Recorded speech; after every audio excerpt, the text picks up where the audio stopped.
ಶ್ರೀ ಗುರುಭ್ಯೋ ನಮಃ. ಹರಿ ಓಂ. ಭಾಗವತ ಸಂಪರಿಮೋದ ಶ್ರೋತೃಗಳಿಗೆ ಸುಸ್ವಾಗತ. ಇದೀಗ ನಾವು 1ನೇಯ ಎಪಿಸೋಡ್ನಲ್ಲಿ ಈ ದ್ವಾದಶ ಸ್ಕಂಧ ಸಂಪರಿಮೋದದ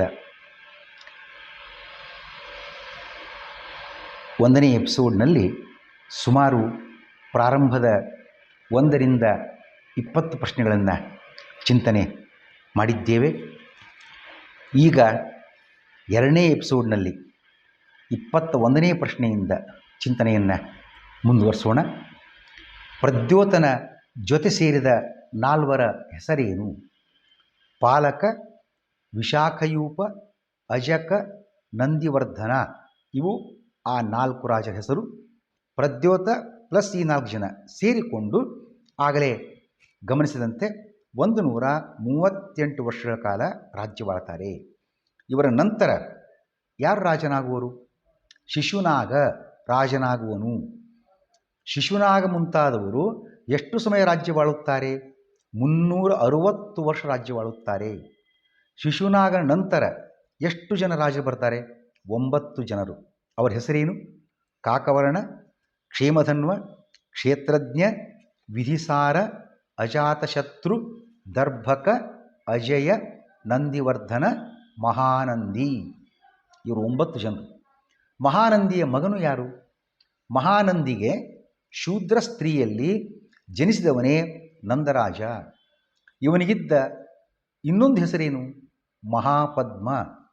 ಯಾಕೆ ಆ ಹೆಸರು? ಮಹಾಪದ್ಮ ಎಂದರೆ ಒಂದು ದೊಡ್ಡ ಸಂಖ್ಯೆ.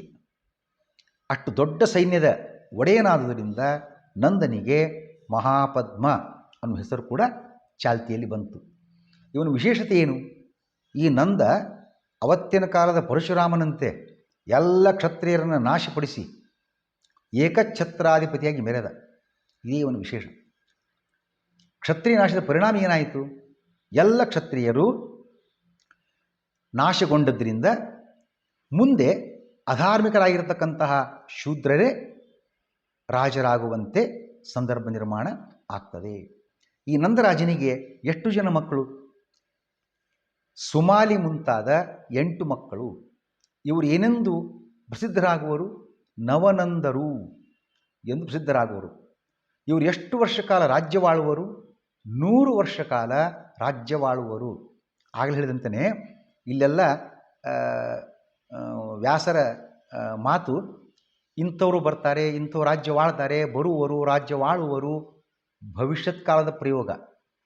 ಅಂದರೆ ಇನ್ನೂ ಆವಾಗ ಕಥೆ ಆಗಿರಲಿಲ್ಲ ಅಂತ ಅರ್ಥ. ಅದನ್ನು ನೋಡ್ತಕ್ಕಂಥದ್ದು.